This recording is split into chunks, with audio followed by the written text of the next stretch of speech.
नमस्कार व्यूअर्स, मैं हूं अमीश देवगन और आप देख रहे हैं देश का सबसे ज्यादा लोकप्रिय प्राइम टाइम कार्यक्रम आर पार। चापलूस, जाहिल, अनपढ़ों की जमात, ये गुलाम नबी आजाद का कांग्रेस वर्जन है। 5 पेज वाली चिट्ठी लिखने के बाद गुलाम नबी आजाद ने कांग्रेस पर आज जमकर शब्दबाण किए हैं। उन्होंने उनके डीएनए को मॉडिफाइड बताने वालों से खुद का राजनीतिक डीएनए चेक कराने की सलाह दे डाली है। गुलाम नबी आजाद ने सीधा वार करते हुए कहा कि चापलूसी से ट्वीट करने का काम पाने वाले आज मुझसे सवाल पूछ रहे हैं। इतना ही नहीं, गुलाम नबी आजाद ने कांग्रेस के कुछ नेताओं को जाहिल यानी अनपढ़ तक बता दिया। उन्होंने कहा, मोदी संसद में मेरे लिए नहीं, गुजरात के लोगों की तकलीफ को याद करके भावुक हुए थे। लेकिन कांग्रेस में मौजूदा जाहिलों की जमात यह बात समझ नहीं पाई। ये गुलाम नबी आजाद के शब्द थे।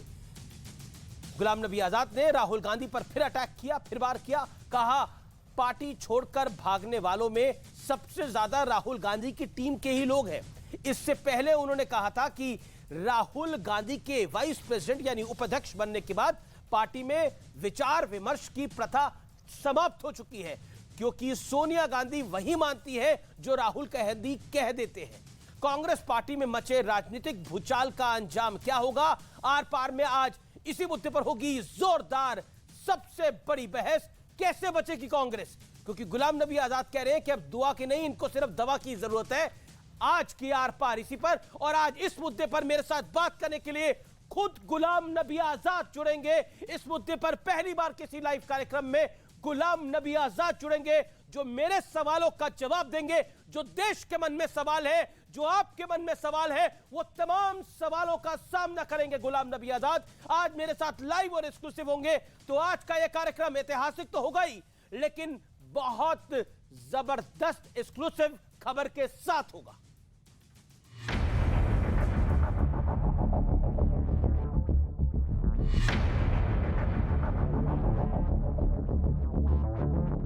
आपको राज्यसभा नहीं मिली, परेशान हो गए। बिना पद के 1 मिनट सांस नहीं ले सकते कुछ नेता हमारे।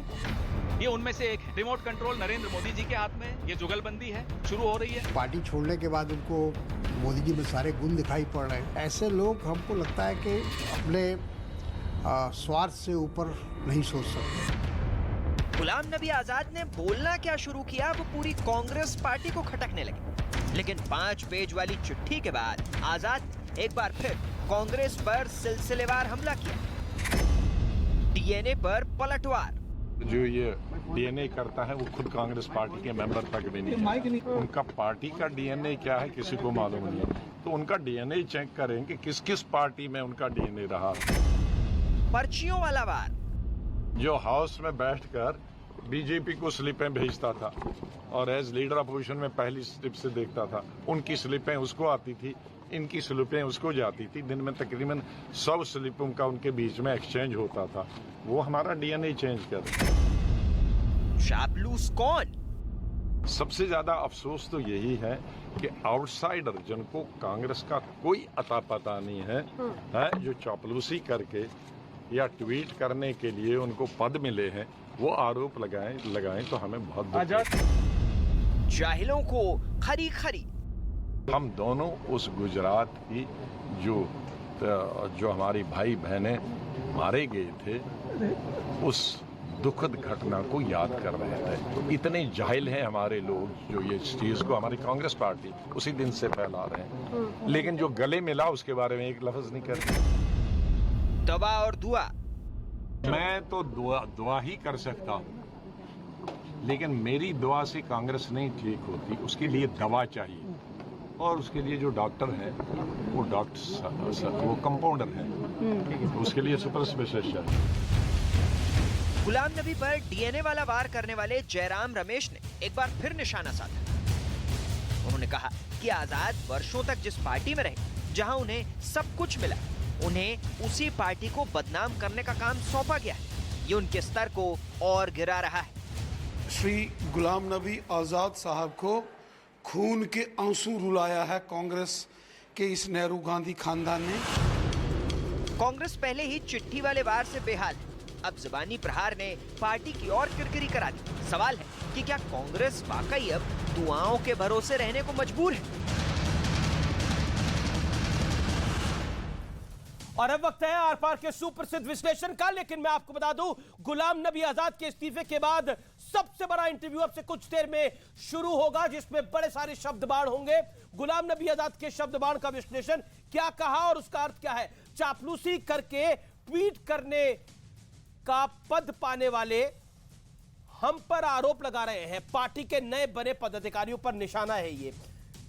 जाहिल, अगला शब्द है जाहिल, जो यूज करा गुलाम नबी आजाद ने 2 बार आज के अपने शब्द बाणों में। मोदी मेरे लिए नहीं, गुजरात के पीड़ितों के लिए भावुक हुए थे।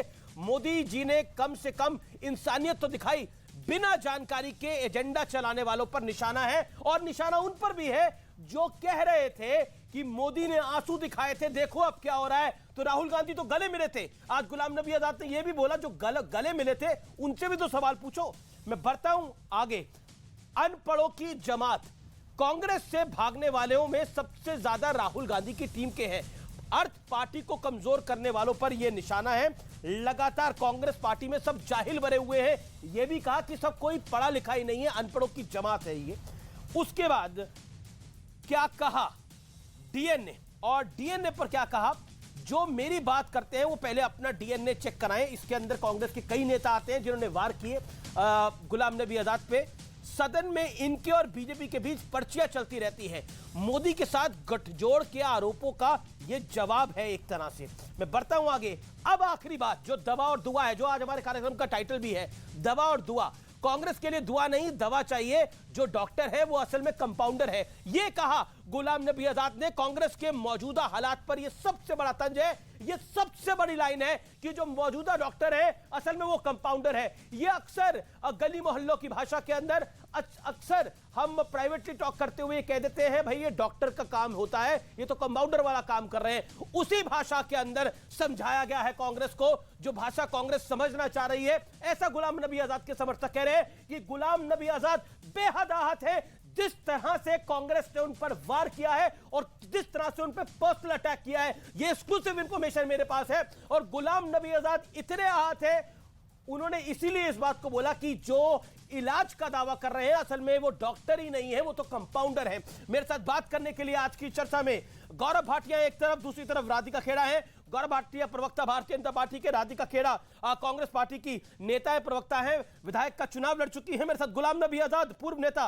कांग्रेस पार्टी के, लाइव और एक्सक्लूसिव, अब से पूर्व नेता कांग्रेस पार्टी के, अब से कुछ देर बाद जुड़ेंगे। मैं आपको बता रहा हूं ये अब तक का सबसे बड़ा इंटरव्यू होगा। मैं सीधा रुख करता हूं आपका राधिका खेड़ा, और 50 सेकंड में आपसे जानना चाहता हूं कि कांग्रेस को दवा चाहिए, दुआ अब काम नहीं करेगी, और जो असल में डॉक्टर बन रहे हैं वो असल में कंपाउंडर है। देखिए, पहली बात तो अमीश जी, मैं ये मानती हूँ गुलाम नबी आज़ाद साहब इस पार्टी में वरिष्ठ नेता रहे हैं, और सबसे महत्वपूर्ण जो बात है वो हमसे उम्र में बहुत बड़े हैं।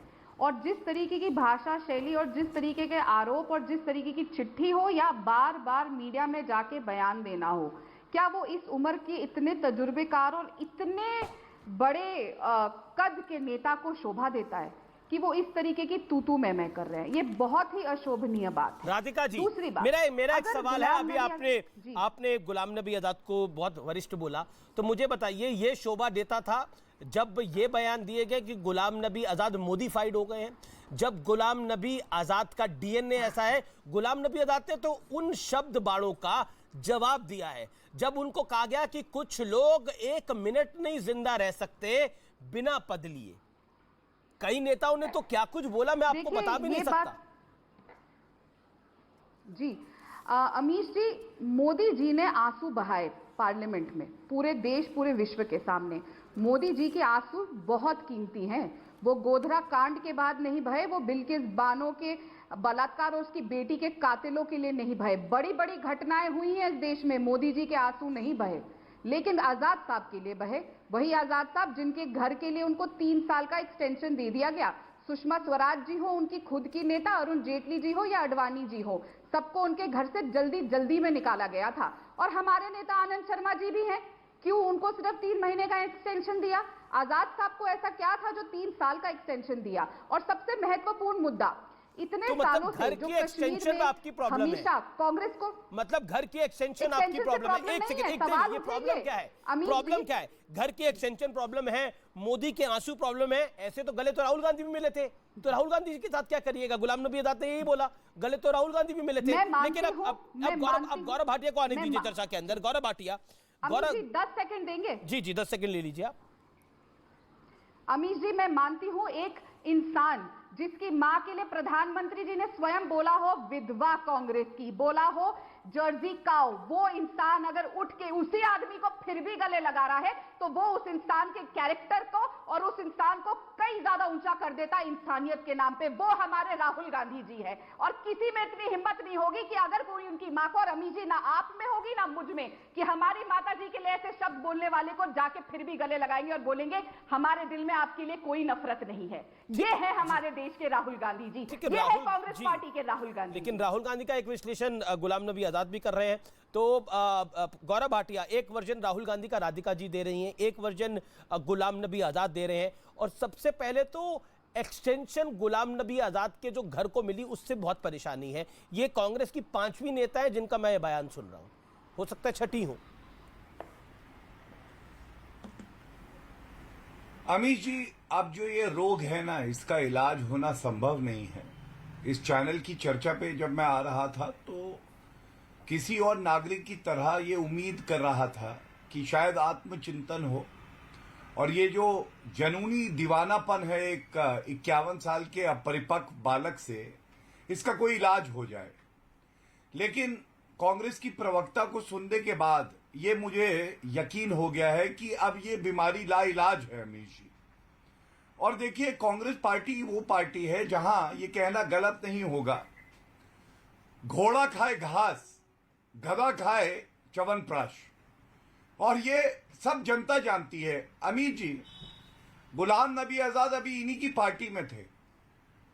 दलगल राजनीति से ऊपर उठकर किस तरह से मोदी जी ने जब राज्यसभा से उनकी विदाई थी, उनका पूरा हुआ कार्यकाल, तारीफ करी। वो उच्च स्तर था हमारी राजनीति का, और निचला स्तर क्या है ये कांग्रेस पार्टी दिखाती है। जिस व्यक्ति ने 50 साल आपकी पार्टी को दिए, अभी 2 दिन नहीं हुए और उसको अपशब्द कह रहे हैं, उसको मॉडिफाइड बता रहे हैं। मैं केवल एक बात कहूंगा अमीर जी, अब पहली बड़ी बात, और इस बिंदु पे आप विचारिएगा, क्या एक नागरिक जो अपने नेतृत्व में 2 बार लोकसभा चुनाव हरा चुका हो, जो 49 में से 39 चुनाव हरा चुका हो, उसको कोई कहे राहुल गांधी जी देखिए भगवान का रूप है, क्या नेतृत्व क्षमता है। अरे अमेठी हार गए, तब वायनाड गए, उनके नेतृत्व में आपकी पार्टी कहां से कहां पहुंच गई। और गुलाम नबी आजाद ने जो बात कही, जो लोग इतने वरिष्ठ नेता हैं उनको इज्जत नहीं दी जाती। बॉडीगार्ड कहता है चलो हटो, साइड दो साइड दो, पीए बता देता है कौन आएगा कौन मिलेगा। एक लोकतंत्र में विपक्ष मजबूत होना जरूरी है। और अगर एक आम आदमी, मैं बता रहा हूं, आप पार्लियामेंट में जाने का वो सपना देखता है, वो हर दिन पार्लियामेंट जाएगा। राहुल गांधी 40% अटेंडेंस है, उनको लोकसभा में ये भी नहीं पता कितनी सीट है। 10 साल एमपी रहे थे, कह रहे थे 546, अभी भी एमपी, और वो आग मार रहे थे पार्लियामेंट के अंदर। बताइए, अभी भी सांसद है नहीं, तब जब 10 साल एमपी थे, अब आपने अपने वक्तव्य को रख लिया। मैं क्या बोल रहा हूं, जी जी, जब 10 साल वो एमपी रहे, उनको ये नहीं पता था कि लोकसभा में सीटें कितनी हैं, और हाथ मार रहे थे। आप बताइए, ऐसे तो कोई गली में खड़ा हुआ वो व्यक्ति करेगा जिसकी सोच गलत है। वो संसद में लोकतंत्र का मंदिर हाथ मार रहे थे। ये मैं सारे कमेंट्स को समझ रहा हूं कि वो मॉडिफाइड हो गए हैं, सब कुछ है। ये क्यों कहा जा रहा है कि कुछ चपड़ासी, कुछ चापलूस, और तो और गुलाम नबी आजाद ने एक शब्द यूज किया है, अनपढ़ों की जमात हो गई है कांग्रेस पार्टी। अनपढ़ों की जमात, काफी स्ट्रॉन्ग वर्ड है राधिका जी। आप मुझे कह रहे हैं? जी राधिका, मैं आपको, मैंने ये बात कह रहा, ये गुलाम नबी आजाद कांग्रेस के लिए कह रहे हैं। जी, सबसे पहली बात तो मैं अभी सुन रही थी गौरव जी जो कह रहे थे, बहुत दर्द है गौरव जी के अंदर कि कांग्रेस में इतना खराब हो रहा है, ये हो रहा है, कौन कांग्रेस में हरा रहा है, बहुत चिंता कर रहे हैं। और मैं ये भी समझती हूँ गौरव जी सबसे ज्यादा इस समय अगर एसोसिएट कर पा रहे हैं तो वो आजाद साहब के साथ ही कर पा रहे हैं, क्योंकि दोनों ने एक ही चीज करी। मैं मानती हूँ अमीश जी की जो हमारा संगठन होता है, जो हमारी पार्टी होती है, जिसको हम ज्वाइन करते हैं, वो हमारी माँ होती है, और जो पार्टी छोड़ के जाता है वो अपनी माँ के साथ गद्दारी करता है, जो आजाद साहब ने भी करी। और सेम चीज गौरव भाटिया जी ने भी करी थी। उनको एक्सपीरियंस है, पहले सपा में रह के भाजपा को गाली देते थे, भाजपा में सपा को देते, अब आगे जाके पता नहीं भाजपा को कौन सी पार्टी में जाके गाली देंगे। एक्सपीरियंस इनको बहुत अच्छा है, इसलिए ये शायद ज्यादा कनेक्ट कर रहे हैं आजाद साहब से, और इतनी चिंता और इतना ज्यादा अच्छा, ये अनपढ़ वाली बात क्यों बोली? समझ सकती हूँ।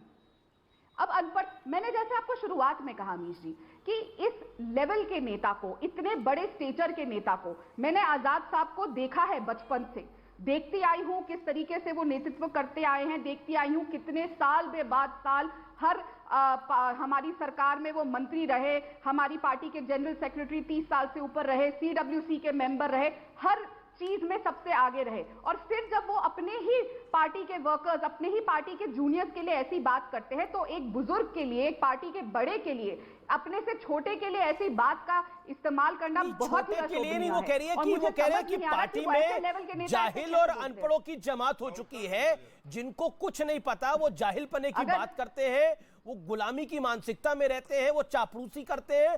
और देखिए कुछ बात एक बात तो फैक्चुअल है, कांग्रेस पार्टी की बहुत बड़ी परेशानी है, कांग्रेस पार्टी अभी तक अपने अध्यक्ष को डिसाइड नहीं कर पाई है, लगातार चुनाव हार रही है, पार्टी खड़ी नहीं हो पा रही है।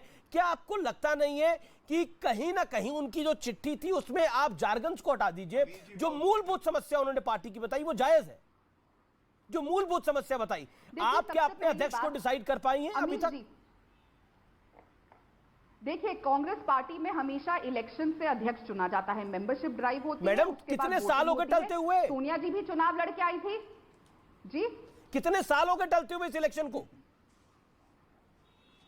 कब तक वर्किंग प्रेसिडेंट रहेगा? कब तक फुल फ्लेज प्रेसिडेंट नहीं मिलेगा? ये बात G23 की चिट्ठी में भी आई है। ये जो व्यक्ति छोड़ के जा रहा है वो, और गुलाम नबी आजाद कह रहे हैं सबसे ज्यादा तो राहुल गांधी की टीम छोड़ के गई है। किस टीम से? जितिन प्रसाद राहुल गांधी की टीम से, किस टीम के थे? ज्योतिरादित्य सिंधिया राहुल गांधी की टीम के, सब छोड़ के गए हैं पार्टी को। अब किसी को अगर 2 साल 4 साल सत्ता के बाहर रह के मेहनत नहीं करी जा रही, सबको आदत है, और शायद ये हमारी ही गलती रही कि एक सिल्वर प्लेटर पे सबको मंत्रालय दे गए, सबको सब कुछ मिला, बहुत कम उम्र में सबको मंत्रालय मिले। तो आप मान रही हैं कि आपके संगठन की गलती रही है? आप मान रही हैं कि आपके संगठन की ये गलतियां रही हैं? ठीक है गौरव भाटिया, ये अनपढ़ वाला वार, ये जाहिल वाला वार क्या जायज है आपको लगता है, आप एक पुरानी पार्टी को छोड़ के जाने वक्त? नहीं अमीश जी, यहाँ पे डिबेट को व्यक्तिगत करने का प्रयास किया गया और ये कहने लगे कि पार्टी मां होती है। ना, भारत माता की जय के नारे अगर कांग्रेस के नेता राजस्थान में लगा देते हैं तो उनको मारा जाता है, टिपिया दिया जाता है। कहते हैं सोनिया माता के नारे लगाओ, सोनिया माता की जय। और भारतीय जनता पार्टी में तो हमने ये सीखा है कि भारत माता हमारी मां है, सबसे बड़ा देश, उसके बाद दल, उसके बाद व्यक्ति। और कांग्रेस में उल्टा है, देश बाद में आएगा, पहले दल, और उसके बाद सबसे पहले जो बड़ा है वो गांधी परिवार है। यहां जो नेता बैठी है, मैं व्यक्तिगत नहीं होना चाहता, गुलाम नबी आजाद के बारे में बात कर रही हैं। ये चुनाव लड़ी थी अमीर जी, विधायक 2084 वोट आए थे, 1.67%, 1.67%, मतलब जमानत जब्त की भी। ओ चिल्ला ओ दर्द हो रहा है, ओ जो व्यक्तिगत हुई थी दर्द हो रहा है, सुइयां चुभ रही हैं। अमीर जी एम्बुलेंस है आपके आसपास? एम्बुलेंस है, बुला लो भाई। अरे बहुत दर्द हो रहा है, व्यक्तिगत हो गई, ओ मैं व्यक्तिगत हो गई। अरे असलियत भी ना बताओ गौरव जी, मुझे मत दिखाओ आईना, अरे मत दिखाओ आईना गौरव जी। अच्छा चलिए, अमीर जी बीच में क्यों बोल रही है? मैं तो इनके बीच में बोला नहीं था। सुनिए मेरी बात, अध्ययन करिए। देखिए कांग्रेस में क्या हो रहा है मैं आपको बताऊं। राहुल गांधी क्या कहेंगे, राहुल गांधी और सोनिया गांधी क्या कर रहे हैं? बोले मम्मी अध्यक्ष तो नया हो पर हो डमी। मतलब रिमोट कंट्रोल से चलेगी कांग्रेस जी। केवल और केवल गांधी परिवार, मतलब गांधी परिवार में अगर कोई छोटा बच्चा है तो अमीर जी आपको पता है कि 2040 में कौन अध्यक्ष बनेगा, वो गांधी परिवार का बच्चा बनेगा। और राधिका खेड़ा जी बताइए 2084 वोट लाई हैं, इनको कोई नहीं पूछेगा, तो योग्यता कहाँ गई? वंशवाद, अभी ये नाम बदल ले, पर राधिका खेड़ा गांधी हो राधिका जाए खेड़ा तो वंशवाद से नहीं आती है, लेकिन ठीक है Radhika ji your reply 30 second and Salman Nizami waiting from long.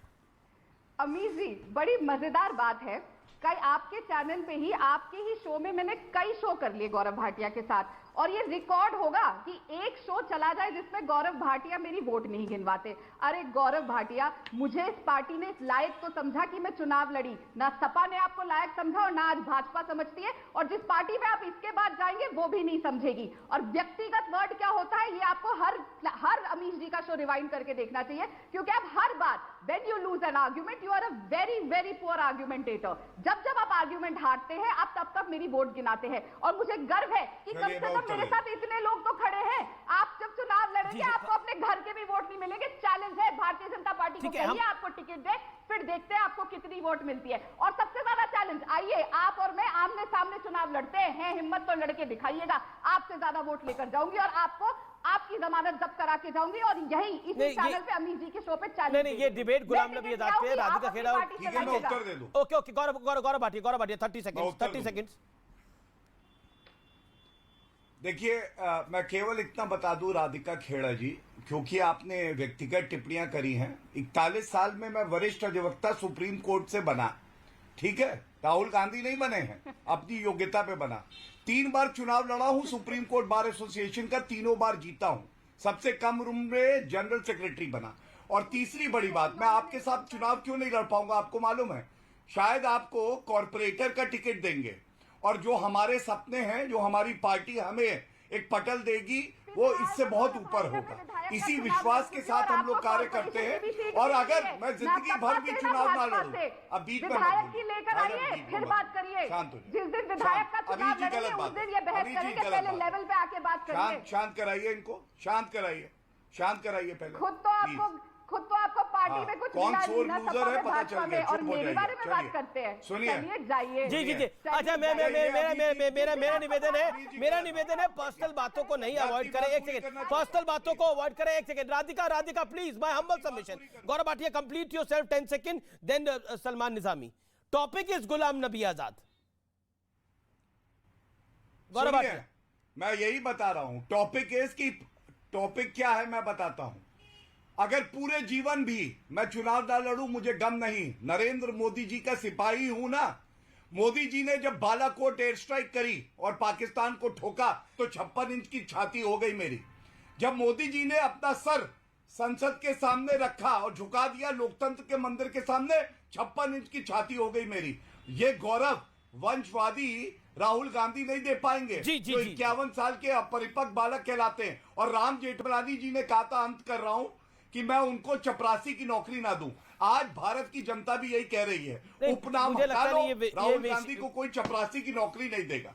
ठीक है, ये विषय नहीं है। मैं सलमान निजामी को लेकर आ रहा हूं। राधिका खेड़ा लगातार आप भी बोल रही है। राधिका जी, मेरा निवेदन मानिए ना, विषय है, ठीक है, लेकिन एक सेकंड, सलमान निजामी, क्या कांग्रेस में आपने भी कांग्रेस पार्टी को छोड़ दिया है गुलाम नबी आजाद की सपोर्ट में? गुलाम नबी आजाद की सपोर्ट में आपने भी कांग्रेस पार्टी को? पिताजी भी थे ना राजनीति में गौरव भाटिया जी, क्या थे आपके पिताजी? जरा देश को बताइए, परिवारवाद के तो आप खुद एक एग्जाम्पल है, बताइए। शांत हो जाइए। क्यों शांत हो जाइए? परिवारवाद की चलती फिरती मूर्ति इस चैनल पे स्वयं बैठी है, बताइए देश को। अच्छा ठीक है, अरे 2000 आप बताइए आपके पिताजी। सलमान निजामी एक सेकंड। राधिका खेड़ा आपके पुराने साथी हैं सलमान निजामी, उनको भी जरा सुन लीजिए। सलमान निजामी, क्यों कहा जाहिलों की पार्टी हो चुकी है कांग्रेस पार्टी, अनपढ़ों का अड्डा बन चुकी है, ये क्यों कहा गया? अनपढ़ों की जमात बन चुकी है, क्यों कहा गया? देखिए अमीश जी, मैंने आपके चैनल में कई डिबेट किए, खासकर जम्मू कश्मीर का कोई भी मुद्दा आता था, मुझसे ज्यादा कांग्रेस पार्टी को या जम्मू कश्मीर के लोगों को डिफेंड कोई नहीं करता था, लड़ता नहीं था, लेकिन सुनवाई हमारी नहीं होती थी। अभी आप मुझे बताइए, 8 सालों में 25 से ज्यादा स्टेटें आप हार चुके हैं, पंजाब में आपने एक ब्लंडर कर दिया, वहां आप हार गए और आपकी जम्मू कश्मीर से भी साख खत्म हो गई, कोई बचा ही नहीं कांग्रेस में। तो ये सब पढ़े लिखे थे, आज अनपढ़ कैसे हो गए सलमान भाई? कर दिए सलमान भाई, कल तक तो ये पढ़े लिखे थे, कल तक तो राधिका खेड़ा से बेहतर कोई नहीं था, आज अनपढ़ कैसे हो गए? हम आज ये जाहिल कैसे हो गए? नहीं, हमने तो इनको समझाने की कोशिश, क्योंकि इन्होंने काम ऐसे किए। अब मैं आजाद साहब से मिला, उन्होंने कहा कि मैं 2 साल से इनको समझा रहा हूं, अपनी स्ट्रेटजी चेंज करिए, अपनी प्लानिंग चेंज करिए। आप एक स्टेट के बाद दूसरी स्टेट हार रहे हैं, फिर आप जम्मू कश्मीर पे आइए, जम्मू कश्मीर में एक कमेटी बना। स्टेल तकनीक से लैस J20 कम बैक आप देख रहे हैं आर पार, देश का सबसे ज्यादा देखे जाने वाला डिबेट शो। अब से कुछ मिनट बाद गुलाम नबी आजाद हमारे साथ लाइव और एक्सक्लूसिव होंगे। सोशल मीडिया पे आपके पास जो सवाल है वो हमसे जरूर हमें भेजिए, क्योंकि लाइव और एक्सक्लूसिव हम आपके सवालों को लेंगे। पहली बार लाइव सवालों का सामना करेंगे गुलाम नबी आजाद।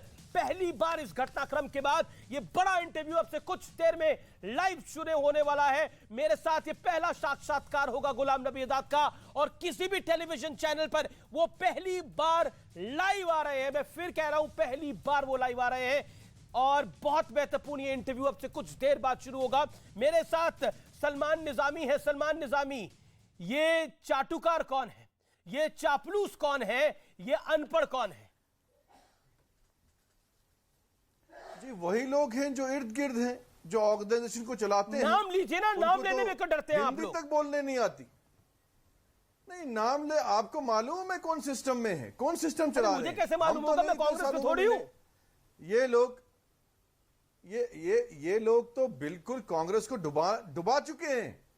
और मैं आपको दावे से कहता हूं कि अभी जहां मौका था इनको स्टेट जीतने का, जम्मू कश्मीर, वहां तो एक भी नेता नहीं बचा इनके पास। ठीक है, एक भी एमएलए नहीं बचा। राधिका ऐसे फैसले इन्होंने लिए। राधिका, अगर गौरव भाटिया बोलते, बीजेपी कहती, तो मैं फिर भी बोलता कि चलिए आपको क्या सोचने की जरूरत है। लेकिन गुलाम नबी आजाद कह रहे हैं, सलमान निजामी कह रहे हैं चापलूस हैं, आपकी पार्टी के अंदर अनपढ़ है, जाहिलों की जमात है। क्या क्या मतलब, इससे ज्यादा क्या होगा कुछ? जब बीजेपी कहती थी तो आप कहते थे देखिए ये तो अपनी तरफ से बोल रहे हैं। ये कौन है अनपढ़ जाहिल, कौन है ये लोग? देखिए, कौन है चापलूस?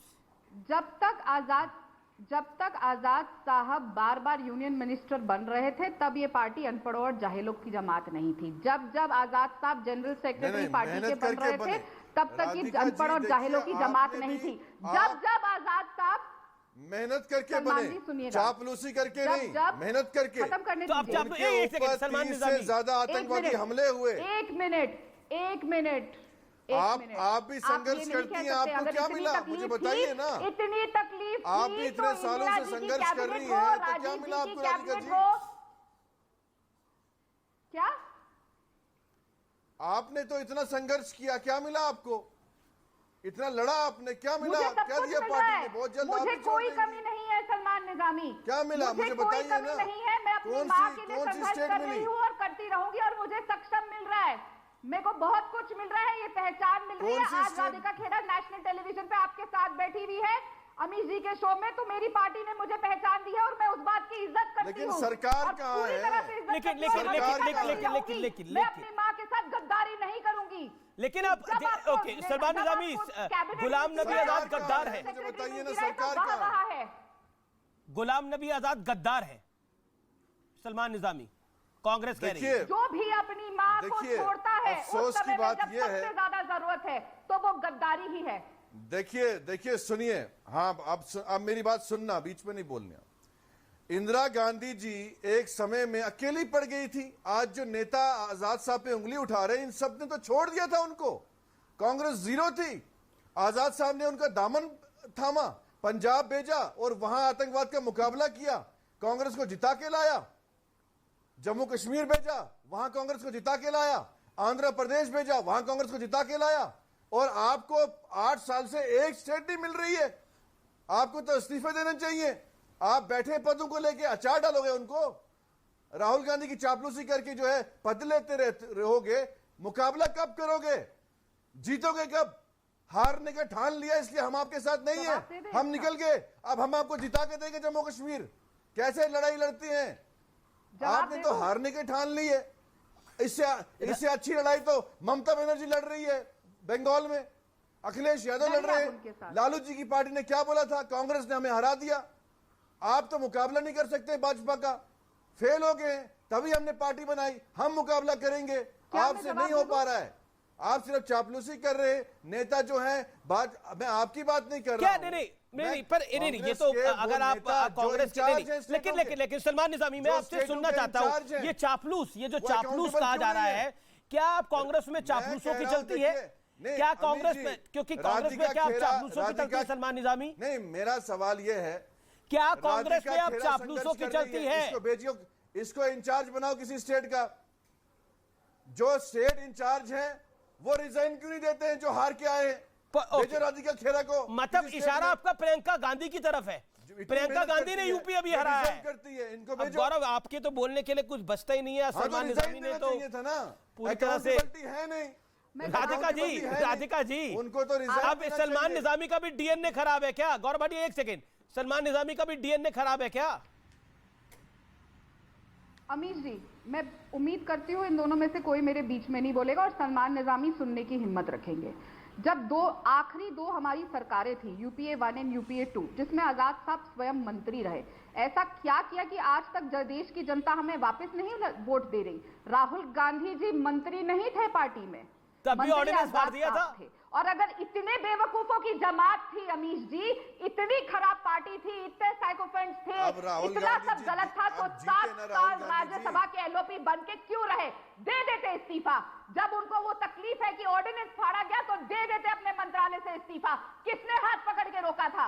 तब ये चिट्ठी क्यों नहीं लिखी अगर इतना दर्द था आजाद साहब को? वो क्यों देते? गलतियां आप करेंगे और वो इस्तीफा देंगे। और मैं बहुत जिम्मेदारी से आपके चैनल पे ये बात बोल रही हूं। ठीक है, गौरव भाटिया, कांग्रेस बेवकूफों की जमात नहीं है, कांग्रेस इंटेलिजेंस का अड्डा है, लेकिन जो पुराने कांग्रेसी है वो कह रहे हैं कि ये जाहिलों की जमात है। अमीर जी देखिए, ऐसा है, भारत जोड़ो यात्रा ये कांग्रेस निकाल रही है, निकालनी चाहिए कांग्रेस जोड़ो यात्रा। कांग्रेस टूटी जा रही है और सोच का फर्क क्या है मैं आपके चैनल पे बताता हूं। इनकी प्रवक्ता ने क्या कहा? इनकी प्रवक्ता ने कहा पार्टी से मैं गद्दारी नहीं करूंगी। भारतीय जनता पार्टी में हमें सिखाया जाता है कि देश से हम गद्दारी नहीं करेंगे। राहुल गांधी चीन के साथ एक एमओयू साइन करते हैं, पाकिस्तान उनका डोजियर जो है देता है उनके वक्तव्य के साथ जी। हफीज सैयद कहता है कांग्रेस अच्छी पार्टी है। देश से गद्दारी करी तो क्या है, कोई दिक्कत नहीं, लेकिन गांधी परिवार से गद्दारी ये नहीं करेंगे। अरे इनसे बड़ा गद्दार तो कोई है ही नहीं। दूसरी बात, ये बड़की पार्टी कभी टिकट बांटा करती थी, याद करिए, इनके छोटे छोटे दलों के साथ जो है गठबंधन होते थे। आज भीख का कटोरा लेके उत्तर प्रदेश में समाजवादी पार्टी राहुल गांधी में दम है, वहां पे उनको खत्म कर दिया। राधिका जी कह रही राहुल गांधी में दम है जी। हाँ, मैं बता रहा हूं, दम है, राहुल गांधी में दम है। राहुल गांधी अगर दूसरी तरफ से विपक्ष बन के आते हैं तो ये सुनिश्चित करते हैं कि दूसरी पार्टी जीत जाए, ये दम है उनमें। दिल्ली का उदाहरण लीजिए, 4 चुनाव, यही बात 2014, 2019 कांग्रेस की सीटें आई कितनी? 1 मिनट अभी जी, बीच में मत बोलिए, मैं अपनी बात बोल रहा हूं, या तो मैं बोल लूं या फिर आप बोलिए। सुन लीजिए, दर्शक सुनना चाहेंगे, मैं रिपोर्ट कार्ड दे रहा हूं राहुल गांधी का। दिल्ली में 2014-2019 लोकसभा चुनाव, सीटें आई 0। विधानसभा में 2 चुनाव हुए, सीटें आई 0। उत्तर प्रदेश गए, 2 सीटें आई।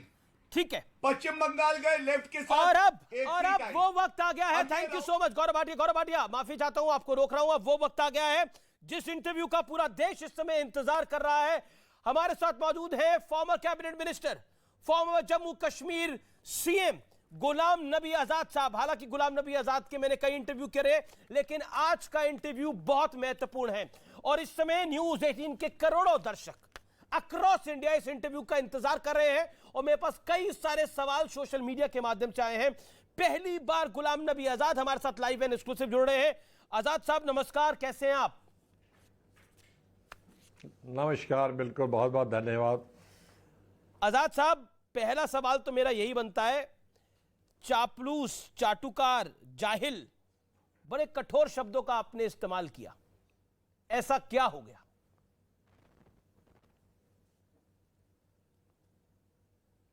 मैं करना नहीं चाहता था। जब मैं ड्राफ्ट कर रहा था लेटर, तो 3 दिन मुझे नींद नहीं आई ये निर्णय लेने के बाद, और उसके निर्णय लेने के बाद भी 3 दिन नींद नहीं आई। ये बड़ा कठोर डिसीजन, ये बड़ा डिफिकल्ट डिसीजन था। 52 साल पहले मैं ब्लॉक कांग्रेस कमेटी का जनरल सेक्रेटरी था पोस्ट ग्रेजुएशन के बाद। आज तो पोस्ट ग्रेजुएशन के बाद कोई ब्लॉक सेक्रेटरी नहीं बनना चाहता, हम थे। तो उसके बाद आज पार्टी से नाता छोड़ना बहुत कठिन डिसीजन है। एक जैसे घर में कोई मौत होती है, मायूसी होती है, वैसा डिसीजन है। लेकिन आप अंदाजा कर सकते हैं कि कितनी परेशान हम होंगे कि हमारी बात नहीं सुनी होगी। जी, हमारी जो आदत थी इंदिरा जी के साथ डिस्कशन करने की, चर्चा करने की, जब हम कुछ भी नहीं थे, यूथ कांग्रेस लीडर थे, फिर उनके साथ इंदिरा जी के साथ जूनियर मिनिस्टर थे। कई चीजों में हमें लिस्टें बनाने के लिए इंदिरा जी कहते हैं। मेरी लास्ट मीटिंग इंदिरा जी के साथ जब हुई, इंदिरा कोई 6 दिन पहले, तो भी आधा पौना घंटा उन्होंने, धवन जी अगर होते तो कहते, उन्होंने मुझे बुलाया। तब मैं जूनियर मिनिस्टर था इंफॉर्मेशन ब्रॉडकास्टिंग का। तो 4 बजे घर में बुलाया और ऑफिस के ड्राइंग रूम में नहीं, घर के ड्राइंग रूम में बिठाया। तो एक तो कहा, मैंने अभी इलेक्शन आने वाला है, मैंने आपको नेशनल कैंपेन कमेटी बनाने के लिए बताया था, वो बनाई कि नहीं? मैंने कहा बनाई है, तैयार है। कहा नाम बताओ। मैंने कहा सब नाम ज़बानी नहीं है, कुछ और जो मुझे ज़बानी थे 10-15 नाम याद, उसमें 2 नामों पर उन्होंने टिप्पणी भी की। फिर मुझसे पूछा, मैं कश्मीर जाना चाहती हूँ 2 दिन छुट्टी के लिए, मुझे चिनार के पत्तों का गिरना बहुत अच्छा लगता है, और फिर उसके बाद इलेक्शन होगा, मैं जा नहीं पाऊंगी, तो मैं जाऊं या नहीं? मतलब इंदिरा गांधी जैसी प्राइम मिनिस्टर यूथ कांग्रेस के ऑल इंडिया कांग्रेस कमेटी की कैंपेन कमेटी बनाने की लिस्ट से डिस्कशन कर रही है, और कश्मीर अपनी प्राइवेट विजिट के लिए डिस्कस।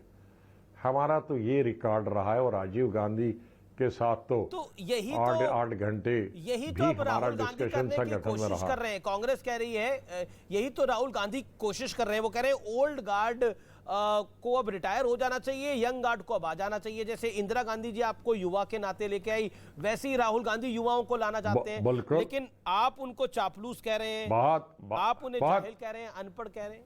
बहुत अच्छा, सुनिए, बहुत अच्छा है। इसीलिए राहुल गांधी जी ने टीम राहुल बनाई थी। जी, उस राहुल टीम में ज्योतिराव सिंधिया आज कहां है? उस राहुल टीम में जितेंद्र प्रसाद आज कहां है? उस राहुल टीम में हमारे जो यूपी के आरपीएन, अभी जो जनरल सेक्रेटरी थे झारखंड के, आरपीएन सिंह, वो कहां हैं? आरपीएन सिंह कहां हैं? उसी टीम राहुल के यंग संजय या सुष्मिता जी आज कहां हैं? उसी टीम के अभी हार्दिक पटेल जो 29 साल के भी नहीं थे, वो आज कहां हैं? इसी तरह गुजरात के दूसरे यंग लीडर जो राहुल टीम ने अभी बनाए थे, वो आज कहां हैं? अल्पेश ठाकुर। इसी तरह से तंवर जो राहुल टीम थे, ऑल इंडिया यूथ कांग्रेस के प्रेसिडेंट और पीसीसी प्रेसिडेंट हरियाणा के, वो आज कहां हैं? उसी टीम के चतुर्वेदी जो नेशनल स्पोक्स पर्सन थी, जो आज शिवसेना की एमपी हैं, वो कहां हैं? खुशबू जो के 40s में ही थी, लेट 40s में नेशनल स्पोक्स पर्सन, वो बीजेपी में है। आज हमारे मिस्टर झा जो नेशनल स्पोक्स पर्सन है, वो कहाँ है? शेरगिल यंग, राहुल गांधी टीम, वो कहाँ है? तो टीम ही उनकी बजी। अरे 60 से ऊपर वालों को प्रॉब्लम है, ये 40 और 50 वालों को क्या प्रॉब्लम है? आजाद साहब, ये राहुल जी के साथ युवा भी नहीं है, आप जैसे वरिष्ठ लोग भी नहीं है, प्रॉब्लम कहाँ है? आप कह रहे हैं अनपढ़ों की जमात हो गई है, जाहिलों की जमात हो गई है। आप प्रॉब्लम आप यही नहीं है कि 60 वाले चाहे नहीं और 50 वाला से नीचे आपके साथ कोई चलता नहीं है। जो थे भी, आपने टीम 15 साल बनाई, वो सब भागे। आप बताइए कसूर किसका? मेरा कसूर है। हम तो लिस्ट से आउट हो गए हैं। हम तो खिलाड़ी से, भाई कैप्टन आप आउट हो गए, आपने ओवरेज हो गए, और जो खिलाड़ी कैप्टन थे 21 में से, वो सब भाग रहे हैं। आपने एक आरोप लगाया, तो इस पे भी तो होना चाहिए। मैंने आपकी चिट्ठी को पढ़ा, आपने एक आरोप लगाया कि पीए और सुरक्षा कर्मी फैसला लेते हैं। इसके संदर्भ क्या है? इससे आपका संदर्भ क्या है? देखो, सीनियर लीडरों से तो मिलते नहीं। राहुल जी ने जब इस्तीफा दिया, तकरीबन 2-2.5 साल हुए, उसके बाद उन्होंने अपॉइंटमेंट देना बंद कर दिया।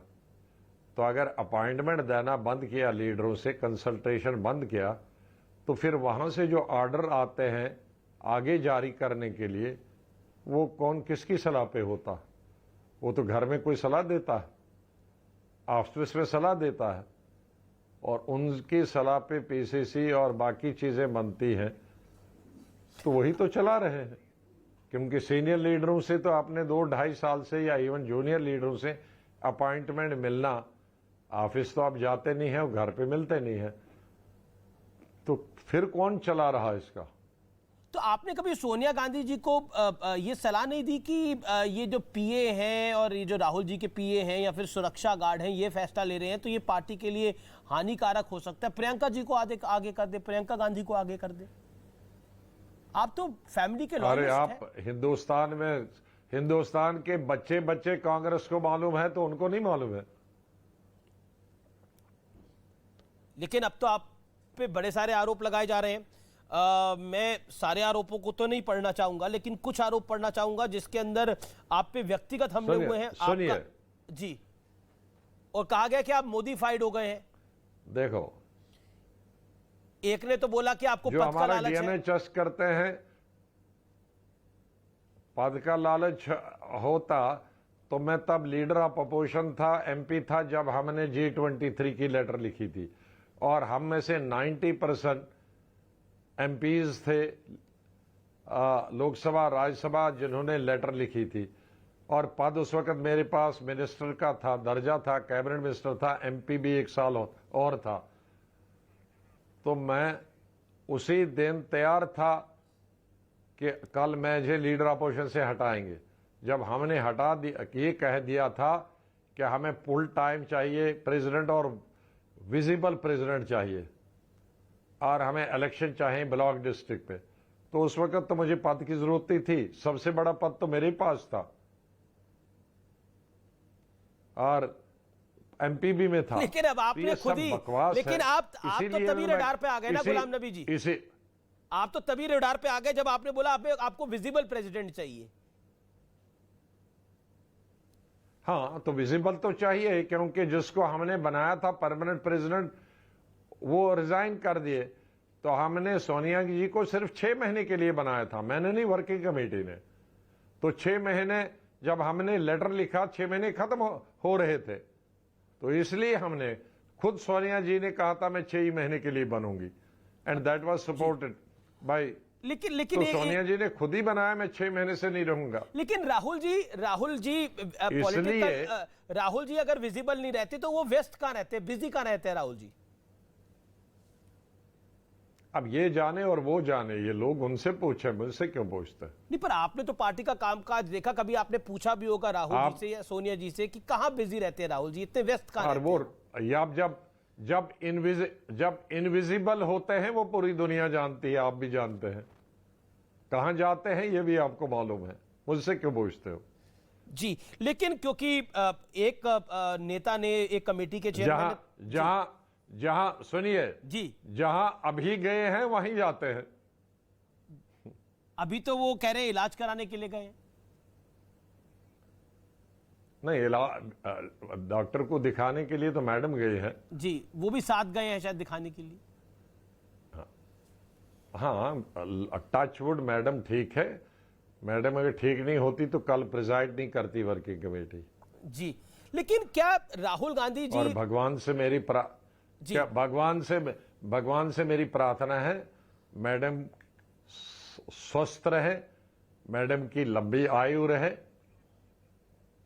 और मैडम को आगे करके हर चीज में उनके कंधों पर बंदूक रख के हर वक्त बच नहीं सकते हैं जी। मैडम को जब तक हिम्मत थी, काम कर सकती थी, वो लोगों से मिलती भी थी, कोऑर्डिनेशन भी करती थी, स्टेटें जीतती भी थी, सरकारें बनती भी नहीं थी।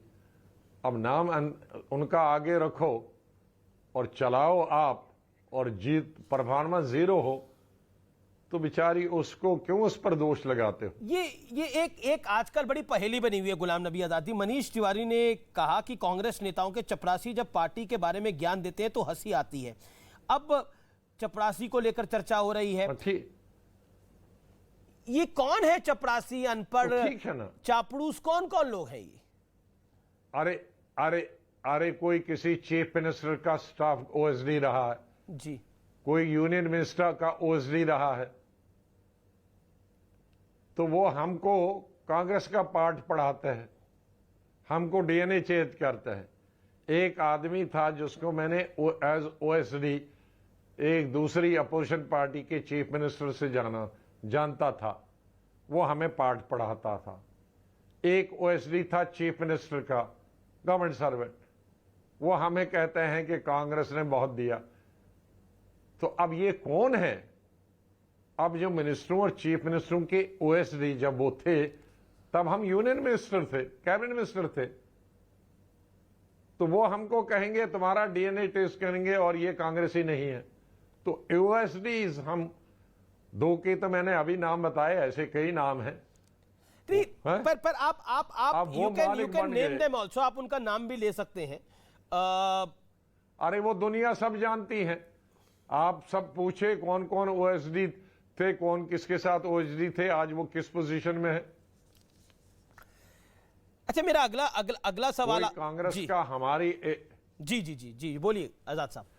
और ये बेचारे स्पोक्समैन बच्चे उठाते हैं कॉलेज के, उनको पढ़ाया जाता है ये बोलो वो, उनको बेचारा कांग्रेस की हिस्ट्री का मालूम नहीं, तो स्पोक्समैन वो बेचारे क्या जाने। जी, मेरा अगला सवाल है, इसीलिए मैं कहता हूं अनपढ़। ये जो अनपढ़ों की जमात है, आप कह रहे हैं कि कांग्रेस अब अनपढ़ों की जमात है, जाहिलों की जमात है। मेरा अगला सवाल ये है, अनपढ़ नहीं होता है, सुनिए जी, अनपढ़ का मतलब नहीं है कि अंग्रेजी आए उसको अनपढ़। जो पार्टी में, कांग्रेस पार्टी में रहे, चाहे उसने ऑक्सफोर्ड से भी एजुकेशन हासिल की हो, कैम्ब्रिज से एजुकेशन हासिल की है, लेकिन कांग्रेस पार्टी में हमें सबक सिखाता है और कांग्रेस पार्टी का एबीसी नहीं जानते हैं, उसको मैं अनपढ़ कहता हूं। लेकिन कांग्रेस इस बात को प्रचारित कर रही है कि आपको हमने सब कुछ दिया, लेकिन आपने जब वक्त रहते हमारे को जब सब कुछ चाहिए था आपने नहीं दिया। यानी उनका कहना है, वो ये कहते हैं कि G23 की चिट्ठी जब लिखी जब सोनिया जी बीमार थी, अब कांग्रेस जब बीजेपी के साथ लड़ रही थी और भारत जोड़ो यात्रा कर रही थी, तब आपने अटैक कर दिया। आप कह रहे भारत जोड़ो तो बाद में करिएगा, पहले कांग्रेस जोड़ो करिए। अरे पूरी कांग्रेस 8 साल से बीमार है, पूरी कांग्रेस ही 8 साल से बीमार है। और हमने इलाज किया, बताया कि इस कांग्रेस का इलाज सुपर स्पेशलिस्ट कर सकता, आप कंपाउंडरों से इलाज करा रहे हो। तो जिस बीमारी का इलाज आप कंपाउंडरों से कराते रहे हो, आपके पास स्पेशलिस्ट मौजूद है, सुपर स्पेशलिस्ट मौजूद है, उनसे इलाज नहीं कराते। लेकिन गुलाम नबी आजाद, अभी भी आप जारगन्स में बात कर रहे हैं, ये कंपाउंडर कौन है? और ये सुपर स्पेशलिस्ट तो हम समझ रहे हैं कौन कौन है, लेकिन ये कंपाउंडर कौन है? क्या आपको लगता है जी, आप कांग्रेस में सबको, मैंने आपको अगर लेटर आपने पढ़ी है, आप सिर्फ लेटर पढ़ते हो, राहुल गांधी मैंने पूरी लेटर पढ़ी है। 5 पन्ने की लेटर तो अगर पढ़ी होती तो मैंने कहा उसमें कि 100% स्टेटों का इंचार्ज रहा हूं फ्रॉम टाइम टू टाइम और 90% स्टेटें जीती हैं। जी पूरी पता है, आंध्रा, पंजाब। उन्होंने मुझे दिया। अरे साहब वो तो आज की बात है। मैंने सोनिया गांधी ने मुझे 8 स्टेटें दी पहले 6 साल में, उनमें मैंने 7 जीती। उनमें एक स्टेट वो भी है जिसकी वजह से यूपीए बनी। तो अब मैंने दिया उनको कि उन्होंने मुझे दिया। राज्यसभा में कश्मीर से 3 दफा आया। पहली दफा आया तो कांग्रेस की 6 सीटें थी और वोट चाहे थे 30। 6 सीटों पे अभी कांग्रेस कैंडिडेट आपने जीते देखा। मैंने 30 नहीं वोट लिए, मैंने 46 वोट लिए। तो मैंने कांग्रेस को वो सीट दी कि कांग्रेस ने मुझे दी। दूसरा इलेक्शन जीता, कांग्रेस के पास 17 वोट थे एमएलए। वो 17 एमएलए भी मैंने ही लाए था, कैंपेन कमेटी का मैं ही चेयरमैन था, मैंने ही लाए थे। और चीफ मिनिस्टर मेरे बनने के बाद, चीफ मिनिस्टर के दौरान मैं जो मेहनत की थी वो 17 भी मेरे वक्त में थी। जी जी जी मुझे 13 कम थे, 30 चाहिए थे, मैंने 13 लाए। आजाद साहब, सीट भी मैंने दी, आजाद साहब, कांग्रेस ने दी। आजाद साहब सुनिए ऐसे नहीं, आप ये क्वेश्चन पूछते हो। सुनिए जी, 12 जब थी लास्ट इलेक्शन 2014 में 12 सीटें थी, 12 सीटें पे भी मैंने राज्यसभा जीती, 18 मैंने बाहर से लाई। मुझे बताइए ये 12 पे 17 पे 6 पे मैंने सीटें जीती राज्यसभा की, तो ये मैंने उनको सीटें दी कि उन्होंने मुझे दी? अच्छा देखिए, एक बात बताइए, ये अगर जी आपको लगता है प्रियंका गांधी को आगे कर सकती है कांग्रेस, क्योंकि अब नए अध्यक्ष की चर्चा दोबारा जोरों से चल पड़ी है? क्या आपको लगता है प्रियंका गांधी को आगे लाना चाहिए? सुनिए, अब मैं कांग्रेस में नहीं हूं, किसी को लाएं, ए को लाएं, बी को लाएं, 10 प्रेसिडेंट को लाएं, मुझसे क्या लेना देना। वो तो कह रहे हैं अब आप मोदी के साथ हैं, मोदी जी ने आंसू बहाए थे आपके लिए। और जो गले मिले लोकसभा में, उनके खिलाफ 10 मिनट बोलने के बाद जाके गले मिले कि मेरे दिल में तुम्हारे कोई नफरत नहीं है, मैं ये आपका बहुत आदर है, वो किससे मिले? मैं मिला था गले, राहुल जी मिले लोकसभा में। मैं तो लोकसभा का मेंबर भी नहीं था। तो फिर उनने क्या कहा गले मिलके कि मुझे आपके खिलाफ कुछ नहीं है, आपका आदर है, मेरे दिल में आपके लिए इज्जत कुछ नहीं है। ये तो लोकसभा के रिकॉर्ड में है और दुनिया के टेलीविजन जी अभी भी यूट्यूब के लिए। तो अब कौन मिला है? बहुत बहुत शुक्रिया आपका हमारे साथ जुड़ने के लिए, स्पष्ट सवालों के जवाब दिए न्यूज़ 18 के दर्शकों के आपने, और जो सोशल मीडिया के माध्यम से भी सवाल आए थे उनके भी जवाब दिए। लेकिन अभी कुछ और सवाल थे, लेकिन समय इतनी ज्यादा देता है। फिलहाल इस कार्यक्रम को यही समाप्त करते हैं। तो गुलाम नबी आजाद का पहला और सबसे बेबाक इंटरव्यू। नमस्कार।